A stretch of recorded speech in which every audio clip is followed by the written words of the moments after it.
افسانه‌های جالب، قصه‌های رنگین، دلیری و چالاکی قهرمان‌های افسانه‌های خلق تاجیک در برنامه خواب شیرین برای بچه‌های عزیز و شیرین از رادیوی تاجیکستان.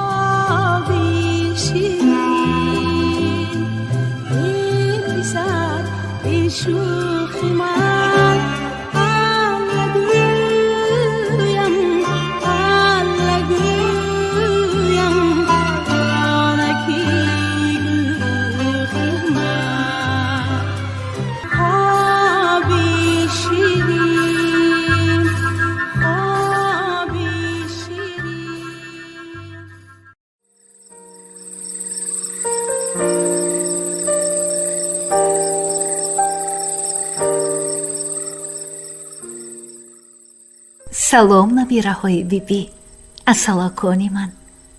инак боз вақти афсонагӯӣ расид. имшаб ман бароятон аз китоби афсонаҳои халқи тоҷик афсонаи ду занро қисса мекунам. буд набуд, дар як мамлакати дур як подшоҳ буд. одати хубе дошт ин подшоҳ. баъзе аз рӯзҳо либоси дарвешонро мепӯшиду вазирашро ҳамроҳ гирифта шаҳр ба шаҳру деҳ ба деҳ гашта ба бозору растаҳо даромада зиндагии мардуми мамлакаташро мушоҳида мекард. ӯ мехост донад ки дар куҷо чӣ хубиҳо ҳасту дар куҷо чӣ бадиҳо. баъд ба мардум ба воситаи надимонаш мефармуд ки хубиҳоро бипарастанду бадиҳоро рафъ кунанд. боре шоҳу вазир дар растаи шаҳр дӯконеро диданд. ду бародар соҳибони ин дӯкон буданд. бародари калонӣ фарбеҳу тару тоза буду хурдӣ бошад, харобу рангпарида ва мисли пирамардон қомат хамида буд. подшоҳ тааҷҷуб кард. аз вазираш пурсид: сири аз якдигар ба ин андоза фарқ кардани бародарон чӣ бошад? подшоҳам барои фаҳмидани ин сир ба хонаҳои инҳо рафта дидан лозим аст ки рӯзгорашон чӣ ҳоле дорад, ҷавоб дод вазир. ин фикр ба шоҳ хеле маъқул шуд. онҳо ба пеши бародарон рафта гуфтанд: мо дарвешем, аз раҳи дур омадем, шуморо дидему орзуе дар диламон пайдо шуд. марҳамат бигӯед, чӣ орзу? пурсиданд бародарон. мехоҳем меҳмонатон бошем, то бубинем шумоён чӣ зисте дореду чӣ зиндагие доред. калонӣ ин гапро шунавида хурсанд шуд. ӯ гуфт: бисёр хуб, мо ҳар кадоме ҷоҳу ҷалол дорем. имрӯз марҳамат ба даргоҳи ман, пагоҳ ба ҳавлии додарам. инро гуфту аз ҷо хеста дарвешонро ба хонааш гирифта бурд. меҳмононро зани хандонрӯи зебое бо меҳрубонӣ истиқбол кард. марҳамат, марҳамат меҳмонони азиз, нури дидаву тоҷи сар, хуш омадед. зан ба кӯза об баровард. меҳмонон даст шустанд. дастпокум дароз кард. меҳмонон даст пок карданд. баъд онҳоро ба хона даъват кард. дастархон кашид. нони гарму қанду шарбату набот гузошт рӯи дастархон. як чойники қирмизи чой бароварду дар тараддуди палавпазӣ шуд. меҳмонон бо роҳати тамом хӯрданду чақчақ карданд. баъди он ки палави лазизро хӯрданд, мард ба занаш фармуд ки як тарбузи нағз биёрад. зан чаққон баромада як тарбуз гирифта омад. эй зан, ин намешавад, гуфт мард тарбузро дида. дигарашро биёр. фурсаде нагузашта зан тарбузи дигар овард. ин ҳам намешавад, гуфт мард. дигарашро биёр. зан филҳол амри шавҳарашро иҷро кард. ана инаш мешавад, гуфта шавҳараш ба тарбуз код зад. меҳмонон сер шуда ҳаловат бурда хоб карданду و پگاهی چای نوشیده، نان گرم و مغز و مویز تناول کرده برآمده رفتند و بگاهی باز به همان رسته آمدند. این نوبت باشد برادر خردی آنها را به مهمانی دعوت کرد. برابری به حولی قدم ماندن مهمانان سخنان دلخراش به گوششان رسید. تو چی خیل مرد؟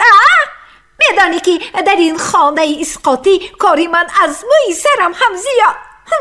بالای سوخته نمکا تو باز مهمان کشیده آمده ای. خدا! زن برای مهمانان بد نگریست و برای دسترخوان بغیر از 2 تا نان سخت و 1 چایnik چای چیزی دیگر نگذاشت. مهمانان 1 پیالگی چای نوشیدند و از جایشان برخاستند. صاحب خانه آنها را با سری خم تا دروازه گسیل کرد و به حولیش غمگینانه در آمده رفت. زیر فرق حال برادران با تو معلوم شد؟ پرسید پادشاه از وزیر. معلوم شد پادشاهم، گفت وزیر.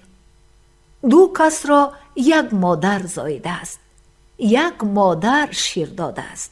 برای هر دو 1 پدر 1 دکان میراث مانده است. درآمدشان هم برابر، ولی زندگیشان 2 خیل. میدانید پادشاهم، همه گپ در سر زنهایشان بوده است. بیهوده نگفتند که تاج بر سر میکند زن میکند، خاک بر سر میکند زن میکند. عجب زنی است زنی برادری کلانی، گپ درایی در دیده جا بوده است او. شاهم، شما دقت کردید که او 1 تربوز را 3 بار برآورده هر بار پهلوی دیگرش را نشان داد، کاری کرد که شوهرش از او قانع باشد. درست، سخن وزیر را تصدیق کرد پادشاه. از زبان یکی شکر میریخت و از زبان دیگر زهر، و زهر کار خودش را کرده است. دلم سوخت به آن جوان مرد. و پادشاه به حاکم شهر بفرماند که اگر آن جوان مرد بیچاره را در پناهش نگیرد، دیر نگذشته آن جوان بیچاره نابود می شود. انا همین بود افسانه خیلی زیبای 2 زن. به شما معقول شد؟ فکر میکنم ها؟ اصلا کنی بیبی، برای یکایک شما خوب شیرین خواهانم. با شما بودم بیبی افسانه گویتان براحت بانو.